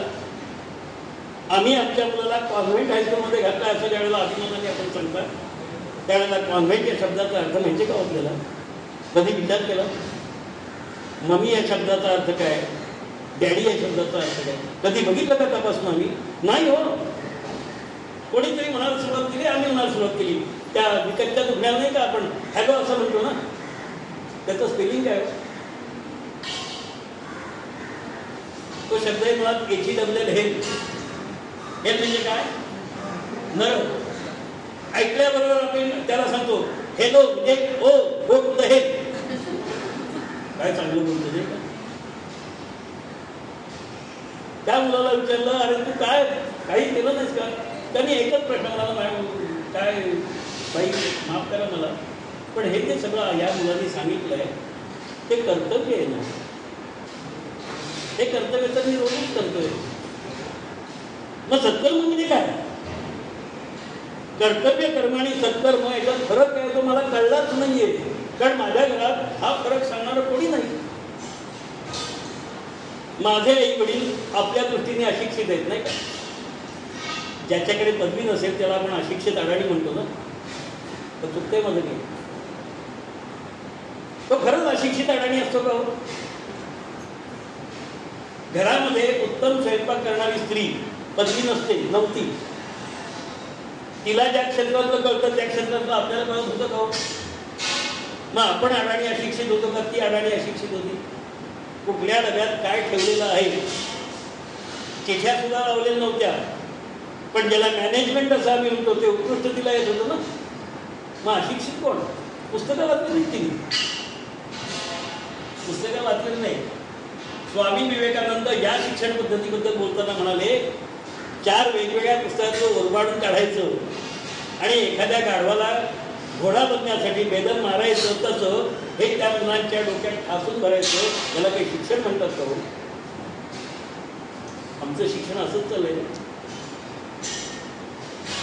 एक प्रश्न विचारला आपल्याला, सरकारी शब्द आहे, कायद्यात वापरला जाणारा शब्द आहे मेजॉर आणि मायनॉर. मेजॉरचा मराठी शब्द काय आहे? सज्ञान, बरोबर आहे ना? आणि मायनॉर म्हणजे काय? अज्ञान. मेजॉर कोणाला म्हणायचं? कायद्याला, कायद्यानी आणि कायद्याला. त्या शब्दाचा अर्थ असा आहे, 18 वर्षाचं मूल झालं की ते सज्ञान होतं. खरं आहे का? स म्हणजे सहित, ज्ञानासहित तो होतो. 18 वर्षी खरंच सगळं ज्ञान झालेलं असतं का? मग 50 शिव लागली तरी सज्ञान नसतो आम्ही. मग काय ज्ञानाचा अर्थ सांगताना समर्थ रामदास स्वामी म्हणाले, ऐक ज्ञानाचे लक्षण. ज्ञान म्हणजे आत्मज्ञान, पहावे आपणासी आपण या नाव ज्ञान. आलंय का त्याला वाचता येत नाही, त्याला लिहिता येत नाही, तरी तो सज्ञान आहे, कायद्याने बरोबर आहे ना. आमच्या गणपतीमध्ये हिस्सा मागायला तो सज्ञान झाला ना. आणि तो लहान असला की त्याला काही कळत नाही. अज्ञान, अज्ञान नावाचा पदार्थ अस्तित्वात नाही असं संत ज्ञानेश्वर अमृतानुभवाने म्हणाले. काय म्हणाले ते? एक उदाहरण करतो. पाणी आणि त्याच्यावरचं तरंग हे दोन वेगवेगळे आहेत तो. पाण्यापासून तरंगाला वेगळं करता येईल का? मग पाणी आणि तरंग असे दोन वेगवेगळे शब्द वापरणं, याला ज्ञान म्हणायचं का अज्ञान म्हणायचं? याला द्वैत म्हणायचं का अद्वैत म्हणायचं? काय अर्थ करायचं? पाणी आणि तरंग एकच असतील तर आम्ही दोन वेगवेगळे शब्द वापरून काय सांगितलं नेमकं? मग तिथे द्वैत आहे का अद्वैत आहे? अद्वैत वेदांताचा सिद्धांत मांडताना, हा विचार मांडताना माऊलींनी पुढे 3 विलास लाभ मांडला. मग काय याचा अर्थ काय करायचा? पाण्यावर आलेली लाट कालांतराने ती खाली व्यवस्थित होते, समपातळीत जाते. मग ही लाट म्हणजे उसळलेलं पाणी त्याला लाट म्हणायचं, नुसतं थोडासा वाऱ्यामुळे हललेलं पाणी त्याला तरंग म्हणायचं आणि खाली दिसतंय त्याला पाणी म्हणायचं. ही द्विधा अवस्था किंवा ही वेगवेगळी नावं आम्ही का बरं दिली? तेही पाणीचे, हेही पाणीचे आणि तेही पाणीचे. लाट म्हणजे सुद्धा पाणीचे, तरंग म्हणजे सुद्धा पाणी आहे आणि खाली असणारं पाणी म्हणजे सुद्धा पाणी आहे. हातात घेतलं की आम्हाला सगळं पाणी आहे असंच दिसतं ना. बरं, ज्या पाण्याची ती लाट असेल त्याच प्रकारचं पाणी खाली आहे, ज्या पाण्याचं तरंग असेल त्याच प्रकारचं पाणी खाली आहे. मग त्याला वेगळं का म्हणायचं? हा तुझ्या भाऊ कोणी आणला आमच्याकडे? कशासाठी तो वाढवला गेला? का हे द्वैत तुमच्या आमच्यात निर्माण केले? का ही भावना, विविध प्रकारच्या जातीभेदाची कल्पना आमच्या समाजात का आली? मुळात नव्हती ती. पुरुष सूक्त नावाचं एक वेदांमध्ये सूक्त आहे, पूजाविधीमध्ये त्याचा वापर केला जातो. सहस्र शीर्षा पुरुषा सहस्राक्षा सहस्रपात स भूमी विश्व तर कीर्तन दशांगुलम अशी त्याची सुरुवात. त्याच्यामध्ये एक शब्द आहे, एक श्लोक आहे, ऋचा म्हणतो, ब्राह्मणोस्ते मुखमासीत बाहुराजेच्या मुद्दा पुरुतोदस्ते यज्ञ वैच्या पद्भ्याम शूद्राजय. नीट समजून घ्या, चारी वर्ण एका शरीरात आहे. ब्राह्मणोस्ते मुखमासीत, अस्य मुखम ब्राह्मणा असती, म्हणजे या पुरुषाचं मुख हे ब्राह्मण आहे. शरीराचं कोणतंही शरीर असेल त्याचं मुख हे ब्राह्मण आहे. लक्षात घ्या, ब्राह्मण या शब्दाचा अर्थ माहिती आहे आपल्याला? जन्मनो जायते शूद्रा संस्कारात द्विज उच्यते वेदपाठी भवेत विप्रा ब्रह्मम जानाति ब्राह्मणा. अमरकोशात आहे. इथे एक प्रश्न आहे संस्कृत जाणकारांसाठी आहे. ब्रह्मम जानाति इथे ब्रह्मज्ञ असं रूप व्हायला पाहिजे ना. मग ब्राह्मणा असं रूप अमरकोशकारांनी केलं आहे, ते बरोबर आहे का चूक? अमरकोशकार 6व्या शतकात होऊन गेले. आज आम्ही 24व्या काय 21व्या शतकात आहोत, 2024 वर्षात. मग ब्राह्मण म्हणजे कोण? ब्रह्मम जानाति इथे, ज्याला ब्रह्म म्हणजे काय कळलंय. हे ब्रह्म म्हणजे काय असा प्रश्न जनक राजाच्या दरबारामध्ये सगळे लोक बसले होते आणि त्यावेळेला ज्याला कोणाला ब्रह्म कळलं असेल त्याला सोन्याने मढवलेल्या 10,000 गायी मी दान देणार आहे असं जनक राजांनी जाहीर केलं. सोन्याने मढवलेल्या 10,000 गायी. आपल्याला दिले एक गाय दिली तर आपण घ्याल का? 10,000 सोडा. आपण काय म्हणाल, सांभाळायला वेळ आहे कुणाला आणि जागा कुणाकडे आहे? त्यापेक्षा ती कसायकडे देऊ, तुम्ही घ्या आणि तिकडे सोनं काढून देऊ तिला दुसऱ्याला. म्हणजे तुम्हाला दान दिल्याचं पुण्य, आम्हाला पैसे मिळाल्याचा आनंद. याच्या पलीकडे ब्राह्मण ज्या वेळेला आपल्या घरी येतो, ब्राह्मण जन्माने नव्हे,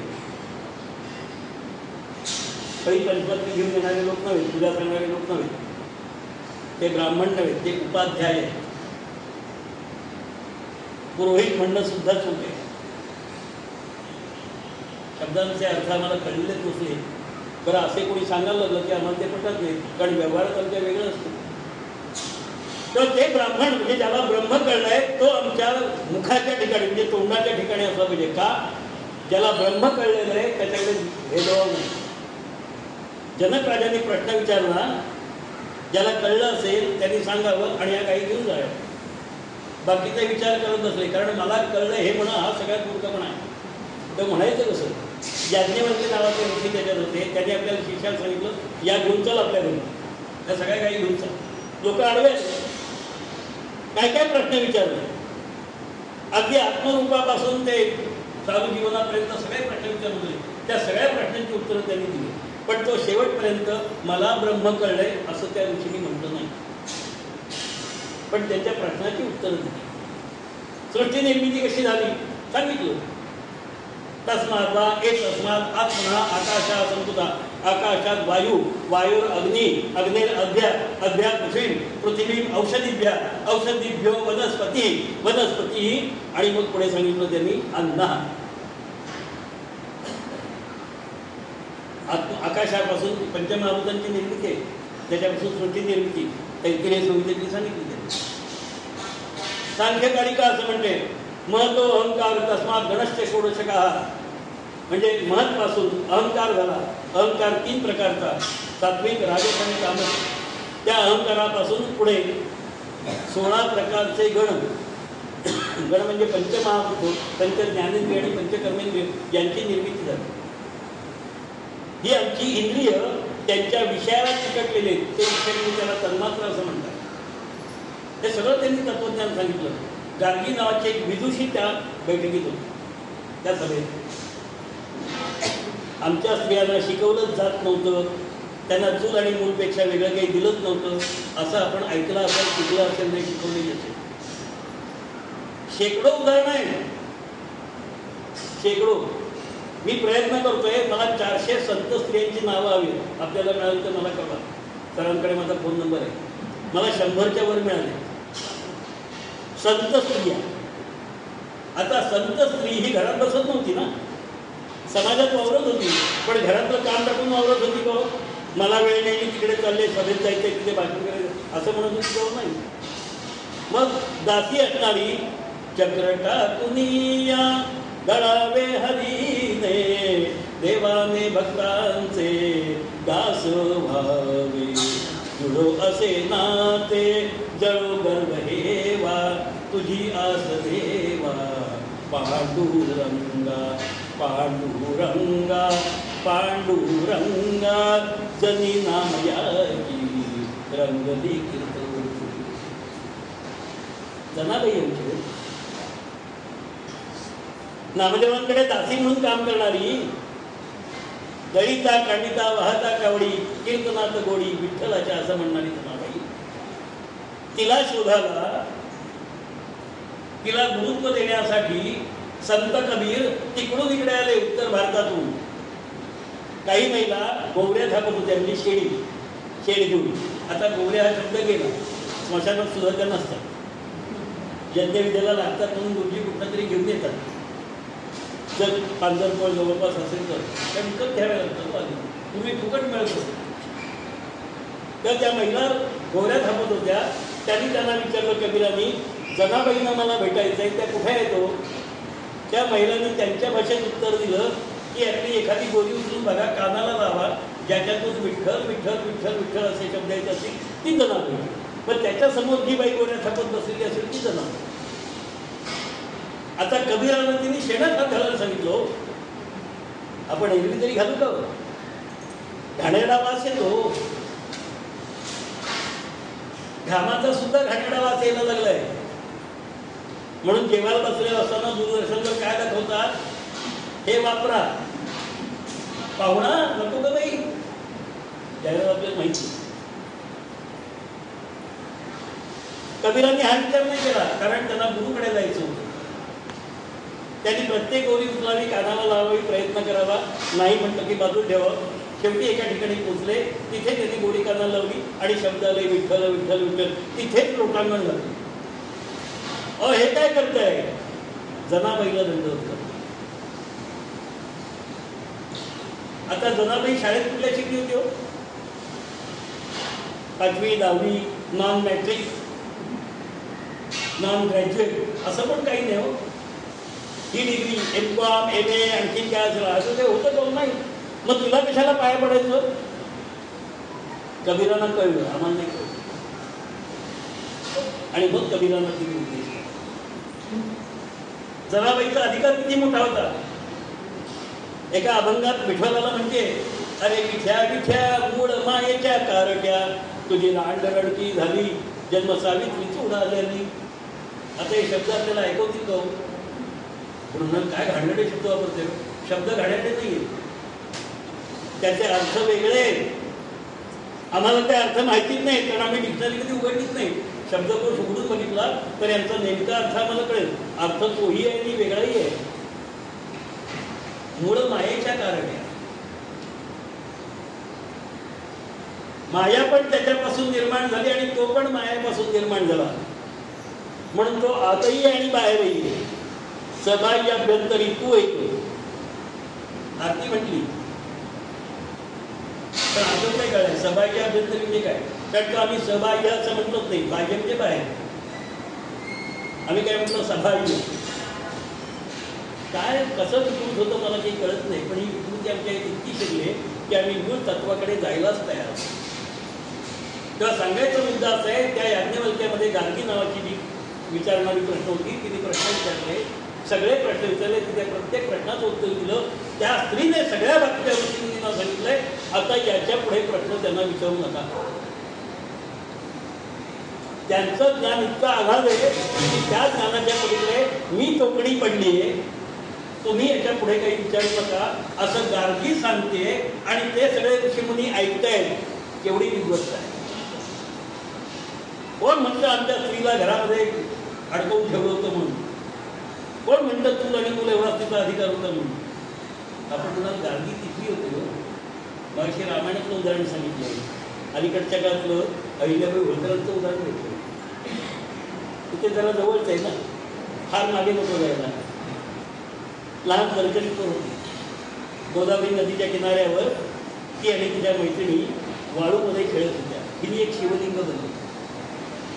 त्यावेळेला थोरले बाजीराव जे पेशवे आणि मल्हारराव होळकर त्यांचं सैन्य दिल्लीवर स्वारी करण्यासाठी जात असताना वाटेत सैन्याची पालं पडली. म्हणजे थांबलं तिथे. पालं पडली म्हणजे की आमच्या अंगावर पाल पडल्यासारखं आम्हाला थांबले होते. आणि एक शिबंदीचा एक घोडा म्हणजे सैन्यातला एक घोडा उधळला. त्या घोड्याला पकडण्यासाठी म्हणून सैनिकांना सांगितलं आणि बाजीराव आणि होळकर स्वतः दोघं जण निघाले. आरडाओरडा झाला. बाकीच्या मुली घाबरून पळाल्या. पण ही जी अहिल्या नावाची मुलगी आहे ती तिथे त्या शिवलिंगावर आडवी पडली. बाजीरावनी घोडा अडवला आणि विचारलं, ए काय करतेस इथे? तिने प्रतिप्रश्न केला. उत्तर नाही दिलं. जे आपण निर्माण केलं त्याचं रक्षण कोणी करायचं असतं? बाजीराव म्हणाले, आपण. मी तेच करते. हे शिवलिंग मी निर्माण केलंय, त्याचं रक्षण करणं हे माझं कर्तव्य आहे. या मुलीच्या हिशोबामध्ये एकही पैकी चूक इंग्रजी अधिकाऱ्यांना काढता आली नाही. इतका तो हिशोब ती ठेवतो. कोण म्हणतं शिकवत नव्हते किंवा शिकत नव्हते म्हणून? मला वाटतं वेळ संपत आला असेल. काय सांगावं? हे सगळं ज्ञान ज्यांच्याकडे असतं त्यांना गुरु. त्यांच्या पायाशी का द्यायचं? गुरुपौर्णिमेचा उत्सव का साजरा करायचा? खाण्यापिण्यासाठी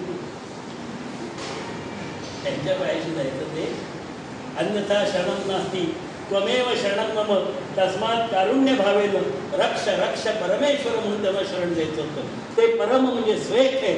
ईश्वरांमध्ये सुद्धा श्रेष्ठ आणि श्रेष्ठ असा भाव आहे. गीतेचा त्याला आधार आहे. उत्तम पुरुषात्मन्या करणार ते दिला.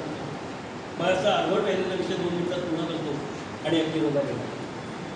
ब्राह्मणाला मुखाच्या ठिकाणी, बाहू राजन्य, क्षत्रिय आहे बाहूच्या ठिकाणी. क्षेत्रं रक्षायती ती क्षत्रिय असते शब्दाची व्याख्या आहे.